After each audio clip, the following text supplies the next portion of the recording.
Wonderful. Well, welcome. This is the 11 a.m. breakout session, the challenge mindset, how to transform career development. My name is Taylor Slocum, and I am the OCDA session facilitator for this presentation. Real quick, before we dive in, just a couple of housekeeping items to get started. First, this session is eligible for counselor CEUs from the Ohio Counselor, Social Worker, and Marriage and Family Therapist Board. So if you are wanting to receive CEUs, please be sure to sign in and out by typing your name, arrival time, departure time.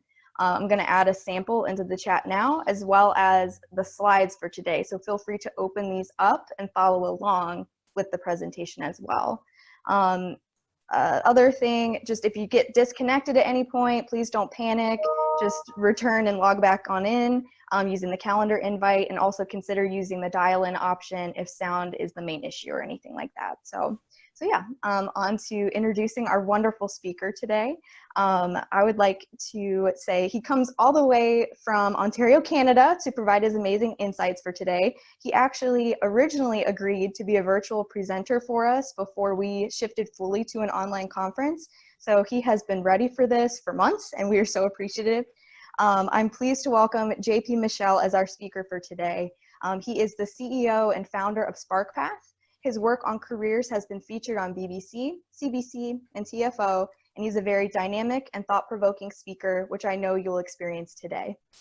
JP has actually been in our shoes as a career development professional, and he has successfully helped many clients and students find their passions. Through his experience, he developed a new and innovative approach to working with undecided populations called the challenge mindset, which he'll be breaking down for us more today. Ultimately, we hope you walk away gaining a new perspective of how to work with your students or clients. And now I'm going to go ahead and turn it over to JP. We are so incredibly grateful to have you present to us today. Thanks, Taylor. I'm thrilled to be here. And I'm thrilled that all of you are here. This is an exciting moment for me because at sessions like these are the moments where I've met key connections, partners, and friends that I've maintained and kept over the years. So I'm really looking forward to getting your thoughts on what I would call as a very unique idea today. And the first thing I'll do is I'll share my screen so that you've got access to my slides for the presentation. And Taylor's got a link for this if you'd like to see it in the Zoom chat. So even before I dive in, I want to give you some options for your Zoom session so you can customize it to your needs. Would you like to play around with your controls to see the best fit for you? Do you want to have the chat open or closed? You can play with that option. On the top right corner of your screen, you might decide you want to see the grid video. You might want to go full screen. This is just going to allow you to toggle between the slides, seeing people's snapshots, whatever it is that you need to do. So those are the options for you. And if ever you want to chat during the presentation, please feel free to do so. I want to give a shout out to my colleague Emma, who's here, that she can answer your questions directly if you want to ask her something in the Zoom chat or email her. I'd love it if you put your comments in the general chat as well, so that I get to answer your questions as well. So those are a couple of options. And I want to tell you where the ideas that I'm sharing today come from. I worked for a company in Pittsburgh in the US called Development Dimensions International. And it's an industrial organizational psychology company. And it led me to years of consulting, 8 years, where I was doing coaching, training, and assessment of leaders. And I learned about all these unique career paths. I learned about career progression from a very unique vantage point. And this experience helped me create a unique career methodology called the challenge mindset. And I like to think that I worked with some of the most admired companies in the world, Care Canada, Care International, the YMCA. I also worked with some of the least admired companies, or I should say most criticized companies in the world. And that also gave me a unique lens on the careers of the future. And when I lived in Pittsburgh in 2015, I drove up to Cleveland for Game 5 of the Bulls versus Cavs playoff game, and LeBron dominated, and I'm a big NBA basketball fan. So I wanted you to know that about my background. So the next thing I'll say is that there's so many exciting things happening in the future. and I'm a very optimistic person. I think the future will be different, and Brian touched on that.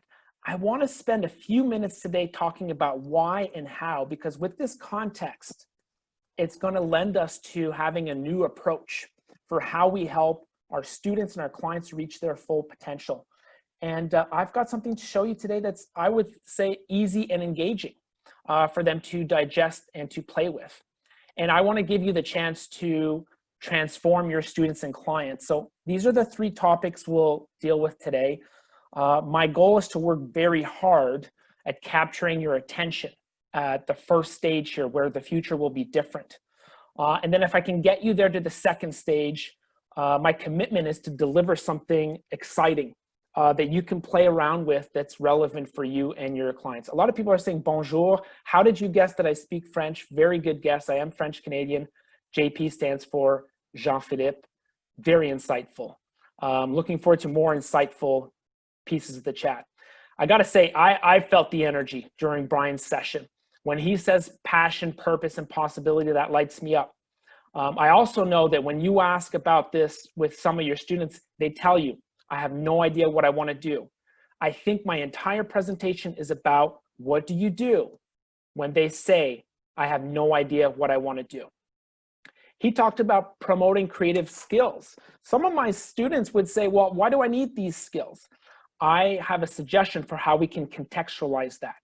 And I've got some new vocabulary to add to this new approach. And the whole idea comes from an inspiration that I had around all these challenges and problems that exist in the world. And when I look at the landscape, I think about all the opportunities that our students will have to make the world a better place. And the role of the people on this call is exponential, because you get to help people have a positive impact on the world. And this brings meaning to your lives. It brings meaning to their lives. And to do that in the right way, we have to prepare them for a different future that requires a different mindset. And this word mindset captured my attention when I heard Carol Dweck talk about the growth mindset.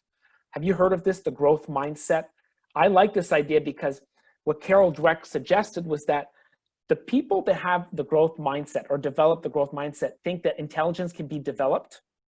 And this is in contrast to a fixed mindset where we think intelligence is static, doesn't change.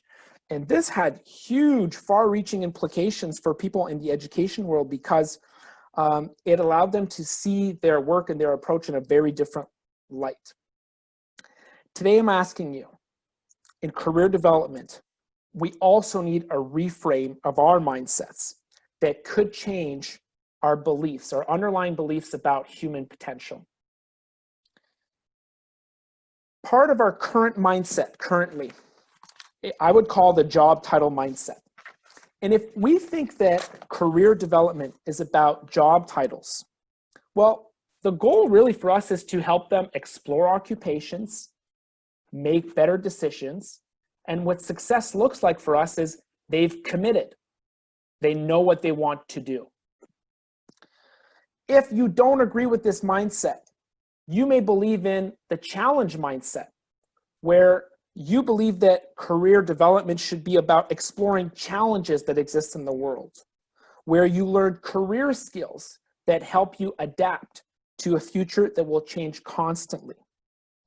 And this is quite a big shift, because you may think about the question that your students have gotten throughout most of their lives. What do you want to be when you grow up? That's a difficult question for them to answer, because they are led to believe that they need to pick one thing that they'll do for the rest of their lives. What a hurtful belief. I know the people on the call don't believe that anymore, right? That's why you do what you do, but we need to get them out of this challenge mindset.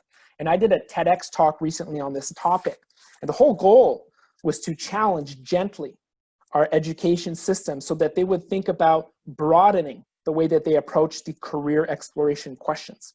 So to do that in the talk, I had to present a case for why the future will be different, why the future of work is so drastically different from what we've seen in the past. And I think these may be things you already know.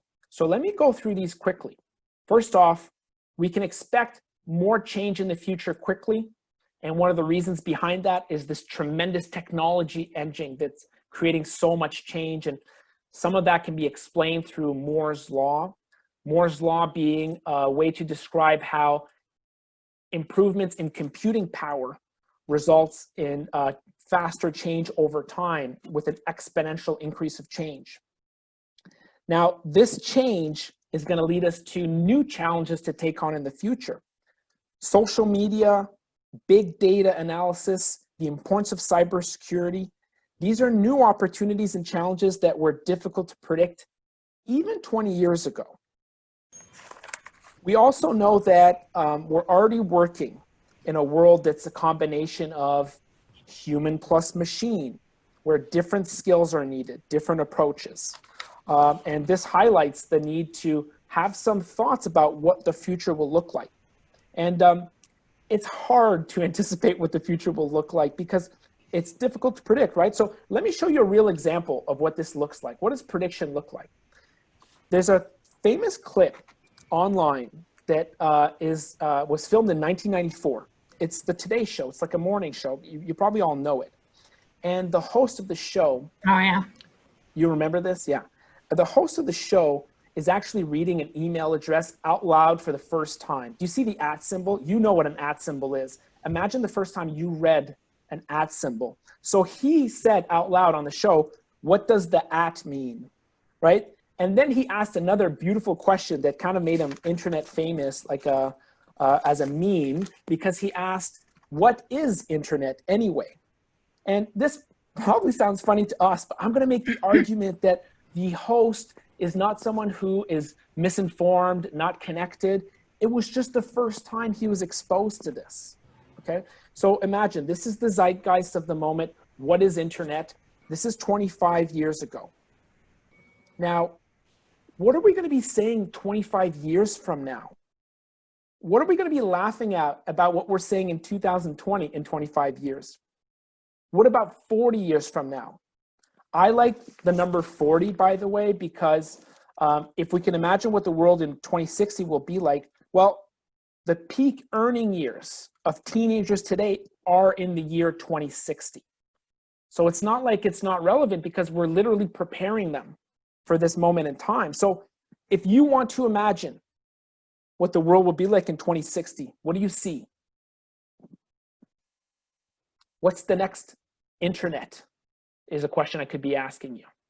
Do you know what that means? Like question, what I mean by that is, what's the next thing that's going to completely reinvent the world around us? We know there's going to be other stuff, right? What are we doing to prepare students for this world? We have a huge role to play. And I like the word prepare, not predict. It's too hard to predict. Predict is on the left side here. Predict is about the job title mindset, right? Predict what job you should match someone to and lock them in for life. Preparing is about the challenge mindset. You're preparing people to be adaptable. So to prepare for this future with a lot of change, we need to think differently. And I want to show you some future scenarios that will allow us to think through what the future of work could look like. Just to maybe double down on Brian's idea of creative thinking. Because without painting this picture, I don't see a reason why we need to change our behaviors. I really want to sell you on some future scenarios. These are things we can all imagine, okay? You ready? The first one I'll give you is the end of ownership.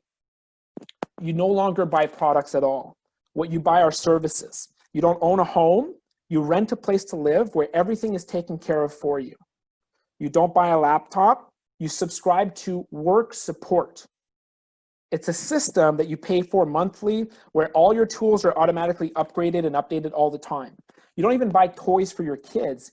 You just automatically have age-appropriate toys picked up and delivered to your house.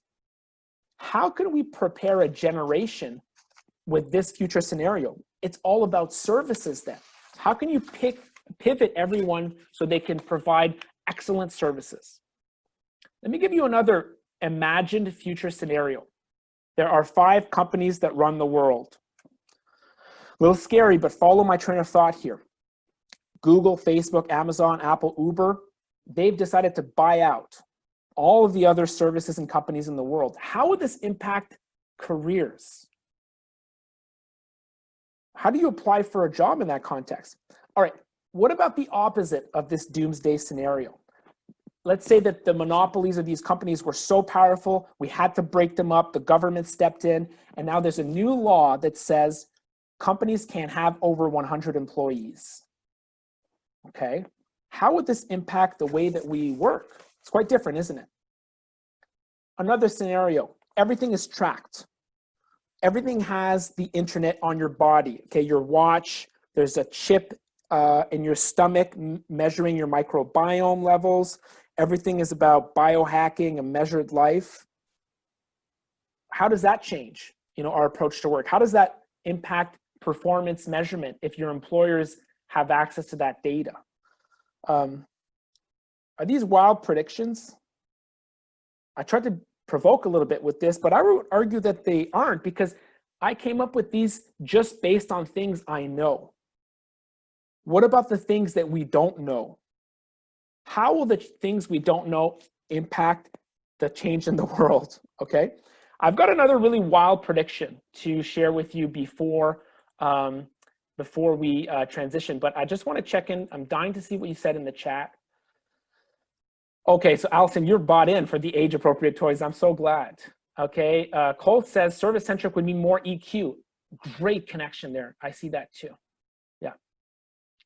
Virtual reality, holograms, that could happen as well. Why not?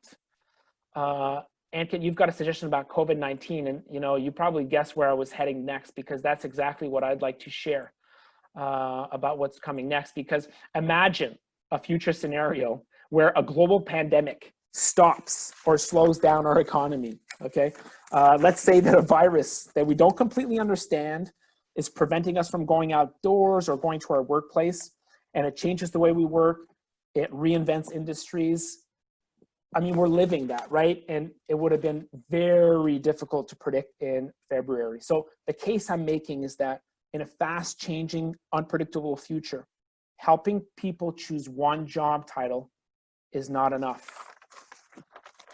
Why is that? Well, there's so many job titles to keep track of. First of all, there's at least 20,000 out there. The ones our students do know, they're focused on prestige and salary. Maybe they're focused on a famous TV character that they really liked on one of their favorite TV shows. We also know that job titles will change. Job titles will change, or some of them don't even exist yet. And when I was consulting with all these human resources department, what they told me is that job descriptions are increasingly hard to create. Why are they increasingly hard to create? Well, it's simple. Everything is changing and moving so fast, even now within organizations. So if we think about these issues with job titles, my invitation to you is, what if we looked at problems, challenges, and opportunities instead? When we help young people create their stories, why don't we help them look at the story of the impact they can have on the world? Let me show you what I mean. There are lots of problems to work on. Some of our students want to clean the oceans. Some of them want to increase intergenerational learning. Some of them want to celebrate different cultures. Look at all these problems.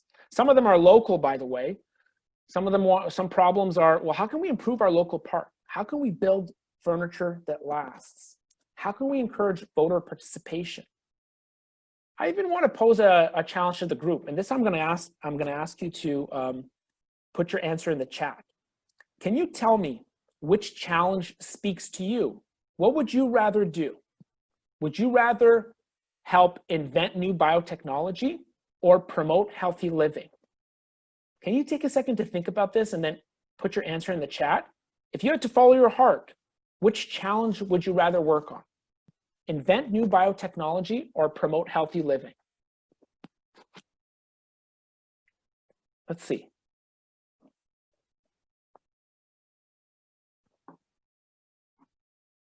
Now, this is great. So thanks for your answers. I mean, Emma, my colleague, is really bright. So Emma, if there's some way you can magically ballpark which challenge has most votes, I'd just be curious. So Emma, let me know if you can do that. That may be an impossible task to ask you to do, but I am curious. So when I ask students about this, whether they're in grade 7 or high school seniors or at the college level, they have fascinating things to say.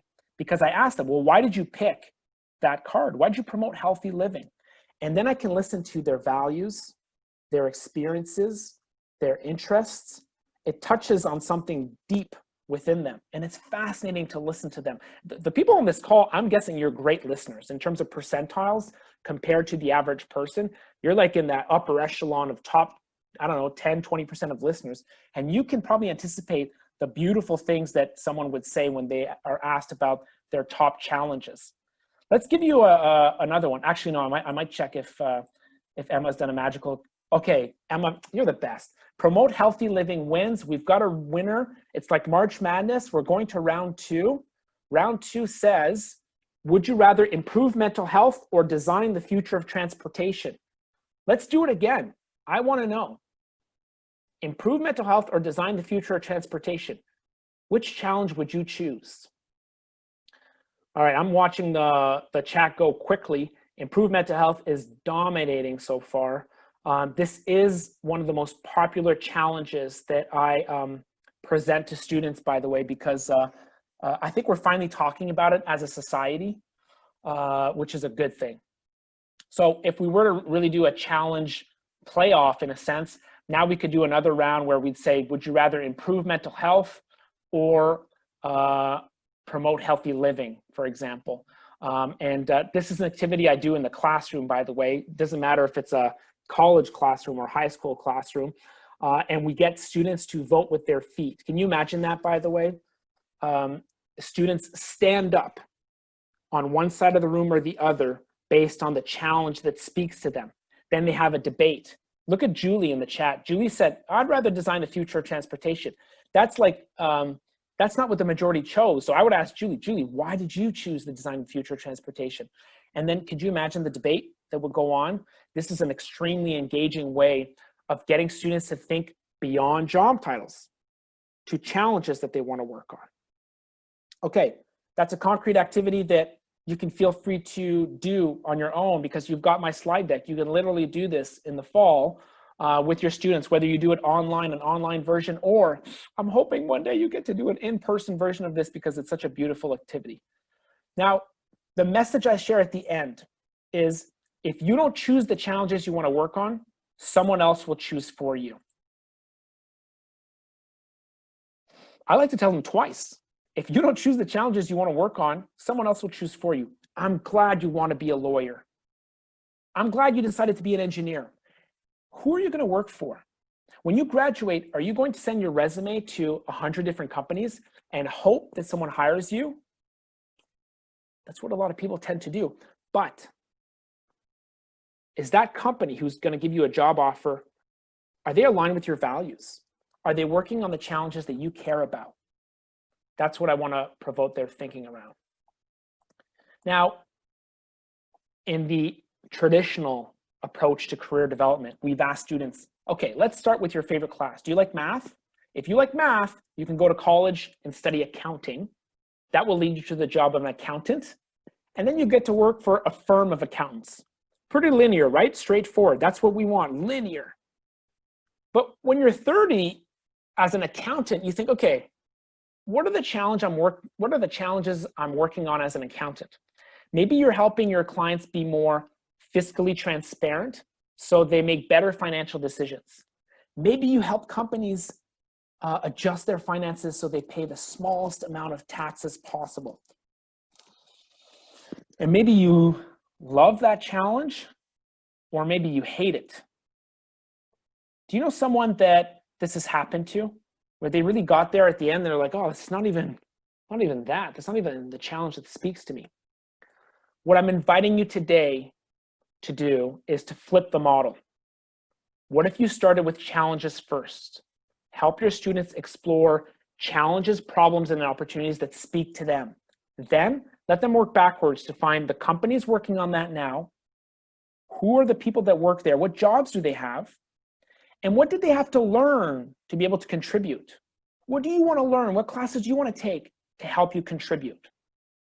Do you see how this could give students a sense of why? I'm in school today. I'm taking this college program right now because it's going to help me learn something that will help me contribute to a challenge I care about. That has an impact. Okay, it's time to stop. Questions, comments, reactions so far. I want to give you a real student example, but first I want to see how this is resonating with you. I call it the challenge mindset, and I want to see how your students would react with it. What do you think so far? Julie, you work with students that touch this industry and they're excited about these innovations. Tell me which industry, I'm curious.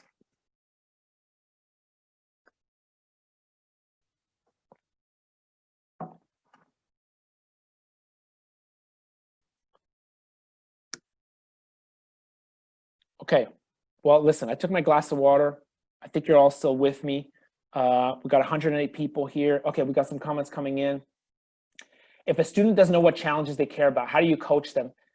Katie, you nailed it. That's step one. We got to show them exciting challenges to work on. We got to give them examples, because it's the same question as what's your passion? They don't know. What challenges do you want to work on? I used to ask this question and students had no idea what to say. And I found an easy way to do that. And Katie, I'm going to tell you right now how I do it. Majority of career education research focuses on job titles, occupational research. And I think that's limited, Beth, because they're going to take on several different jobs. So we really need a different approach. You're going to use this in freshman orientation. Mandy, a lot of people are using it already for that specific purpose. I'll tell you how they're doing it at the end. We've got a comment from ROI Norling, who's in high school, that's going to use it there. My recommendation to you is don't underestimate students. This is not just for college students. This is a chance to give everyone a voice, because I believe everyone can make a contribution to a challenge. Okay, there's great comments. I'm going to keep going. Emma, if you want to ping me if there's one question in there that stands out to you that I must answer, Emma, I'll look for your help with that. But I want to give you a student example to make this come to life. And the one I've chosen to share today is about Anna. Anna's a real life student that I worked with back in 2015 or 2014 when I was living in Pittsburgh. And when she came to see me, it was that classic case, like, I don't know what to do. Like, what should I do? So she had the job title mindset in high school, right? And my goal was to transform her so she would use the challenge mindset. So I asked her, what challenges and opportunities exist in the world that interest you? The way we did it was I gave her a copy of a magazine called The Economist, and I said, pick your favorite article. And she picked this article. Do you see the green colored water there? That's a specialized algae that's being used to clean polluted waterways. That's a cool problem to solve. I got to work with BP 1 year after that huge Deepwater Horizon Gulf of Mexico spill, after the Obama administration had mandated them to become a more responsible company. We helped them develop new management, hiring, and training protocols around safety. So this is very relevant to that. So it's a great problem to solve. So, okay, Anna, we've got an exciting problem that speaks to you. And could you picture what she used to pick this article? This is intuition, right? We're not tapping into analytical thinking right now. We're using the intuition of the student. Now we're going to more analytical things like, okay, which company is working on this? They're called Hypertrophic. We Googled this, okay? Then we looked on LinkedIn. Well, who works there? Okay, Hypertrophic is part of Algal Scientific. On LinkedIn, we see exactly everybody who is working there and who has worked there. What did they learn to contribute? It turns out most of them had studied materials science and engineering, and I had no idea what this was, and I felt embarrassed. The reason I felt embarrassed is because I used to think that as a career coach, I should know. I should know the dictionary of job titles. I should know what's out there. But what I've learned is that because of the future of work and the increasing complexities, that is not my role. My role is to help my student transform, acquire the challenge mindset, feel empowered, and take action. So she did that. She found material science and engineering. She learned about the world of engineering. Okay, well, I could take different paths here. I can, for example, work in industry, work in consulting. I can work in education. And she looked at, well, what are the opportunities for women specifically in engineering? This is a picture of Anna today. She's transformed because she got real data about the world of work. Like, that was a real problem to work on. And she is now a proactive career self-developer because she's constantly looking for problems, challenges, and opportunities to work on in her career. Did you hear that part? She's constantly looking. This is how she will be adaptable. She will constantly build on her story using real labor market information. What do I mean by labor market information? I'm not talking about job stats. I'm talking about, why does this company exist? What problem are they working on? Do you see how that's a great lens for her? She can talk to people and ask them, what problem are you working on? And it's a really new approach for her, and it's exciting because she gets to think about how she contributes. This doesn't need to be for people who go to a 4-year college. It could be somebody who's gifted with their hands and they want to make something, build something. They want to use big machines. Maybe they're going to find out that Boeing has a ton of opportunities for them to make really concrete things that solve real problems in the aviation space. Maybe for someone that's an aircraft technician, they just went up on Boeing and looked at, oh, well, wait a minute. There's some cool jobs here that I think I could do that I never heard about before. That's using the challenge mindset. So I want to find out, how would the challenge mindset help your clients transform? And if you want to take a minute to answer that in the chat, I'd love to hear your comments, and I'll go back to see what I missed so far. Leon, I think opening up options is huge. Starting in K-8 is important. And I guess, April, the biggest question I get about the younger ages, and I know most of you don't work at that space, but you might be asking the question for your own kids, right? How old do they have to be? I don't think there's a limit at the bottom of helping people understand that they're the author of their story, that they will get to work on several challenges in their lives, and that they get to pick the challenges that they want to work on. And they can start looking at the problems that exist in the world. They don't need to be matched to a job title for life. And there are several grades 6, 7, and 8 students using the challenge mindset already with their classes. Okay, love process, shift their perspective. Welcome challenges. That's right, Deborah, good nuance there, because sometimes challenges can be seen in a negative way. And my wife tells me that I need to use the word opportunities even more. And I think she's right, because we do need to see it a more positive positive light. Well, listen, I'm excited. I'm a bit overwhelmed by your chat responses. I hope that I can save them and kind of go back to them and maybe write a follow-up blog post to answer them all, because really your questions and comments on this energize me, because you're the ones who bring this to life with your students. And that's what I want to talk about next, is how do you bring this to life and make it really concrete? I've had a few years of experimentation with this. And I shouldn't say because it's really other career development pros who have brought this whole approach to life, because they've facilitated the process of making students challenge researchers. And we're doing it for students who are facing a lot of pain. I mean, they're less independent than they were before. They're anxious. That's what the data is telling us. They've been told, focus on academics, get good grades. You don't need a part-time job. And that's a strange message, because I don't know if that's the best way to prepare. They know that student debt is coming. They know about unemployment. They know about underemployment. They've even seen their parents work, and some of them are disengaged. So that's a lot for them to take in. Like, these are the students that are walking into your office, that are meeting with you on Zoom. Like, that's what they're bringing to their calls. And if this slide is heavy, that's because I meant it to be. But, or I should say, and we have another message to share. The world needs you. These things are true here that I said. These are truths, but the world needs you. There's so many problems to work on, and that gives students hope. you can make a meaningful contribution. You get to define what meaningful means to you, and you get to define how you want to contribute. And that's a very empowering message. And I believe that. This is one of my personal beliefs. You probably hear my optimism, overlaying this whole approach. And I think we can help students find a why, find why they're working on thing. And one of the issues that I'd like to address around equity is that when we limit ourselves to a career quiz where students identify jobs that they're interested in through tasks, what we're essentially doing is we're doubling down on what they already know.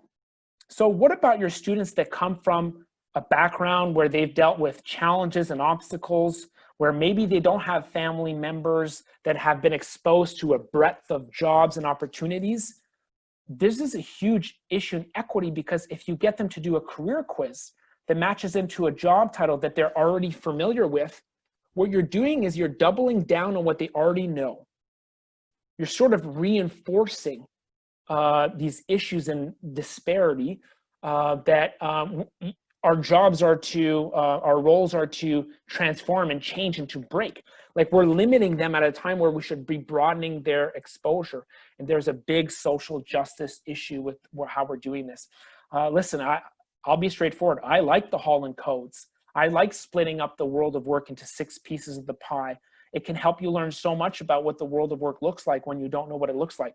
Although I think we need to be very careful with prescriptive methodologies where we match students to a job title and they get those results and they feel like they need to do one thing for the rest of their lives. So I'm guessing a lot of people on the call feel a similar way. If you don't, let me know. If you do, let me know too. Now, I'm going to give you an example. I gave you 4 earlier on. I'll give you another one. Engineer better medicine. That's an example of a challenge to solve. And I want to think about who works on engineer better medicine. If you were to ask your students or your clients, they might tell you, okay, well, this is a scientist. I know this one, it's a scientist. They're wearing a white lab coat. We need to help them think more creatively. What about the hiring manager in human resources that put the team together that's working on this? What about the project manager that's keeping everyone on task? What about the finance lead that created the budget for this entire initiative? They've got a key role. There's someone who ordered the equipment in the lab. There's someone who designed that equipment. There's someone who cleans the lab. In the real world, it takes an interdisciplinary approach to solve a problem.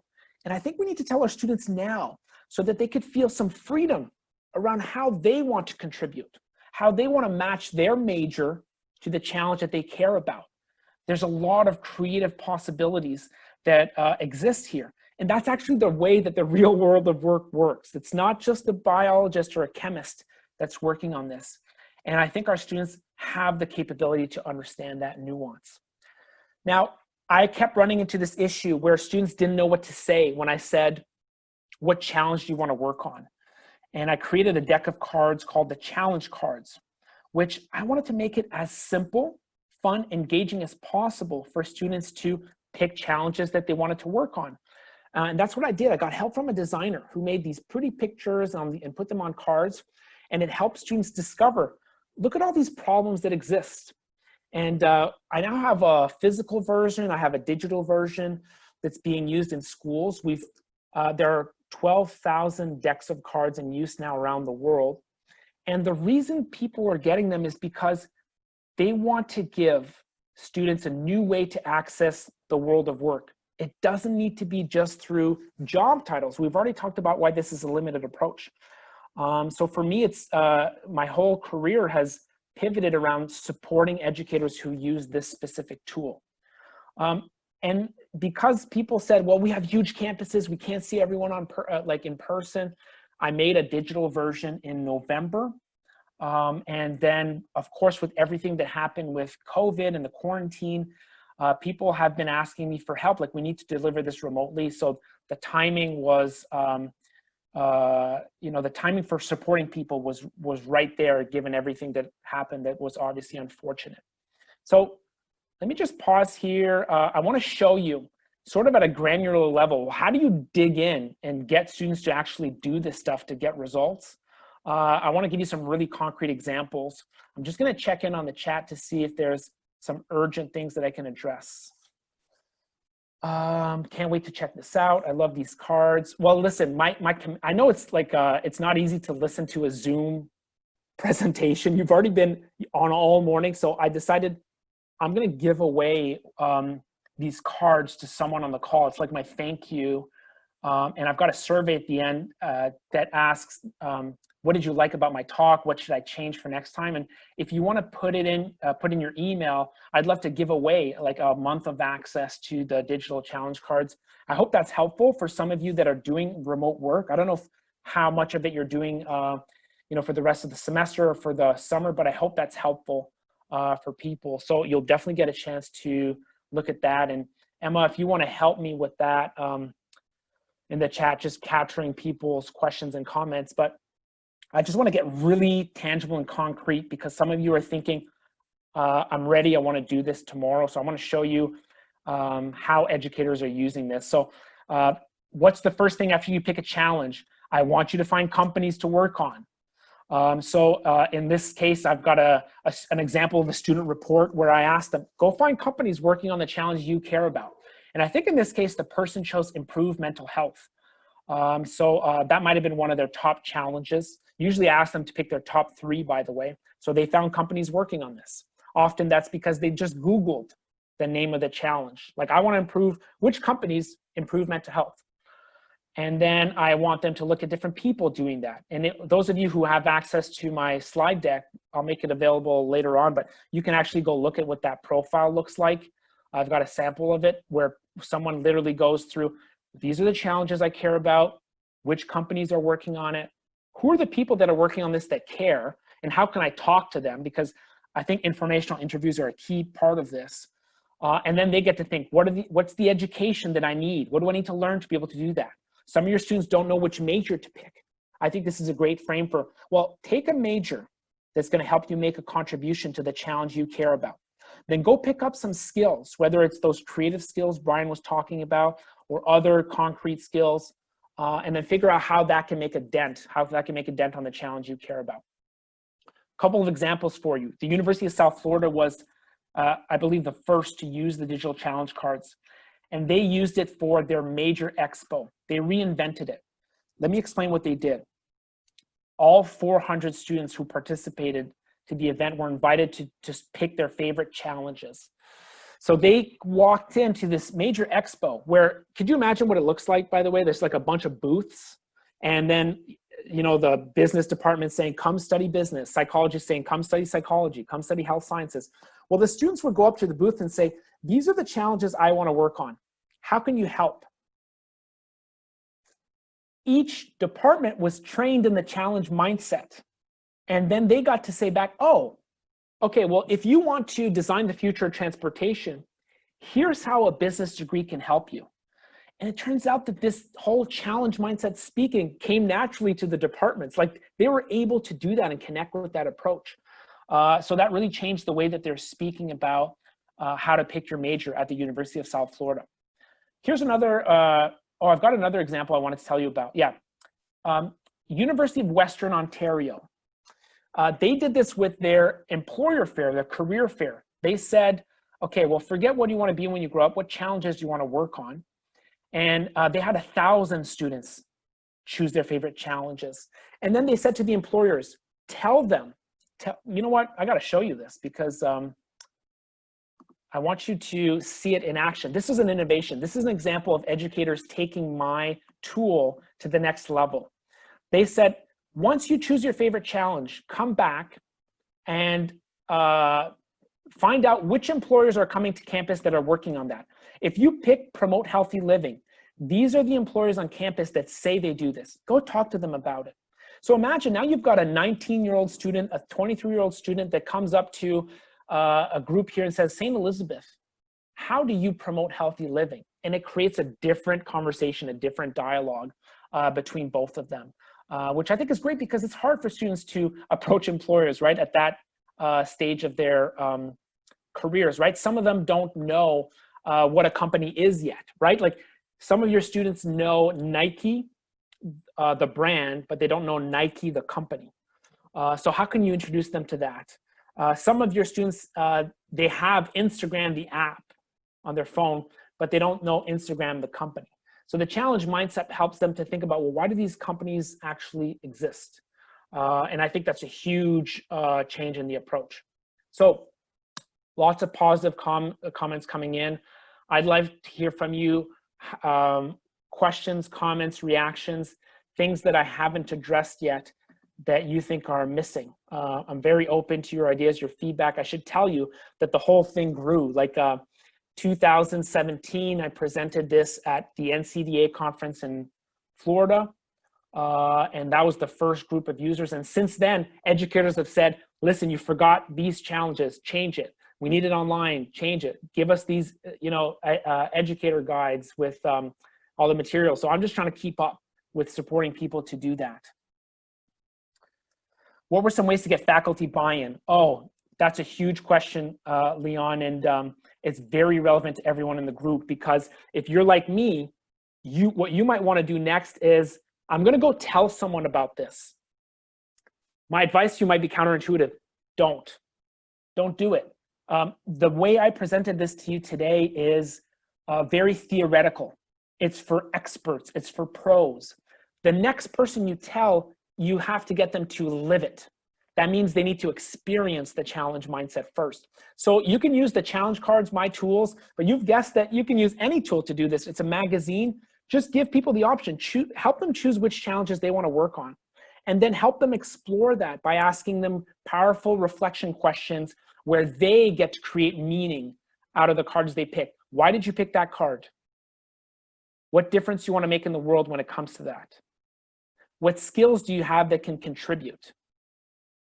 Imagine all the meaning and the storytelling that can come from that part of the conversation. Then once they've experienced the challenge mindset, then you can explain the theory part to them. So I just want to reinforce that flip to you as a recommendation I'm comfortable making, because I'm comfortable making it because I've made so many mistakes. I've failed so many times with my enthusiasm and excitement. I tried to explain this theory. With faculty, you want them to get to live it, and you also want students to live it as well. Evan, the biggest comment that people make about student engagement is people ask me, well, what about this student group? What about non-traditional groups? What about students who face obstacles?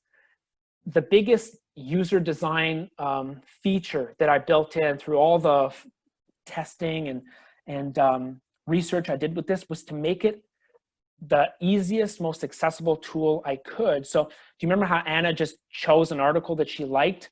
That's what worked best for her. For others, they look at the challenge cards and they say, here's what they make a pile, 3 piles. Here's what I don't like. Here's what I like. Here's what I like a lot. Whether it's online or offline, they do that. And since it's so accessible, Evan, what people have told me, whether it's working in a remote village in the Northwestern Territories in Canada, in the Arctic, students who are completely disengaged from the school system, this gets them. It gets them active, engaged. The students that say, I have no idea what I want to do, with the card sort, after 5 minutes, that's over. They've already picked some things that they like, so it gives you a great starting point to get to do that. So I think that's a terrific question. I focused on students today, Stephen, because you might hear my passion. That's an area that I love, but this is just as applicable for adults. You've got people who are changing careers, 55 plus. They also need to use the challenge mindset. I would just argue it's a bit more urgent for them. Why is it more urgent? Well, some of your clients are about to apply for a job. So they need the challenge mindset because they need to figure out the company I want to apply for. What's the problem that they're trying to solve? And how can I help? So the cover letter is no longer a story about you. It's a story about the problem you're going to solve and how you'll solve it. And the resume that you're going to help them write is a track record of them solving similar problems. So I would just argue that there's just more of a sense of urgency for them. So let me say a few concluding thoughts. Great question, by the way. Let me say a few concluding thoughts. And then I want to ask for your feedback because I created a form that I'd love for you to fill out. So the concluding thoughts is that when I joined this field, I stumbled upon a session that Mark Savikas was doing I think someone just told me like, oh, this person is brilliant, go meet them, or go see their session. And that was in 2015. I was an industrial organization psychology consultant. I just went randomly to the conference in Denver because I thought maybe I could work in careers. And I was really inspired by everything that was happening in our field around self-awareness. How can you help people better understand who they are? And listen, I took the career construction interview so seriously because I wanted to help people create their stories, and I loved it. But I had a big problem. When it came time to pivot and look at what impact do people want to have in the world of work, I didn't have the tools I needed. I didn't have that home run tool like the CCI. All I had was job titles. And I said, I can't, that's not enough. So I read a quote from Jamie Cassatt, who's Google's education evangelist. And he said, don't ask kids what they want to be when they grow up. Ask them what problems they want to solve and what they need to learn to be able to do that. Jamie, that's it. The only issue was that when I asked students what problem they wanted to solve, they had no idea what to say. So I thought the way for me to fix that is easy. All I need to do is show them. So I created this deck of cards. I did research on futurists, the blogs, the lists, the organizations that were compiling this list, and I made it accessible, digestible for a student. And that's how I created the challenge card. So for me, that's, I hope, a tool that can also serve you really deeply to get your clients to see that the world needs them and that gives them hope. So I'd love to hear your feedback on the challenge mindset. I just put in a link in the chat. It's not hyperlinked, so that means you really need to go copy it and paste it. Let me show you what that link looks like if you want to type it up. In this link, I'm going to ask you a few things. I'm going to ask you, what did you like about my talk? And I'm also going to ask you, do you want to try it out? And I want to give one away for free as a thank you for participating, a month of using the digital challenge cards. I would love it if you tried them out and let me know what you think. This is the URL that I wanted to show you. And I'd love to hear your feedback. My email address, I'll put that in the comments as well. And I'd love to connect with you to keep the conversation going, because I'm happy and sad. I'll tell you why. I'm happy that there was so much participation in the chat, but I'm sad that I didn't get to read all of it. So Emma, if you could do a huge copy paste, I would love to read what everybody had to say. And Taylor, I'm going to ask you, are there any housekeeping things that you or Chelsea need to share before we let everybody take a break? Thank you. Yeah, thank you so much for this presentation. First off, that was amazing. A lot of great insights. Just the quick housekeeping is just remember to sign out to the exact minute. And I will also I'll also put the link to the nominations as well. So that'll be taking place at 12:40. So after this, we just have lunch and everything. So yeah, definitely fill out the form. Thank you. So big thank you for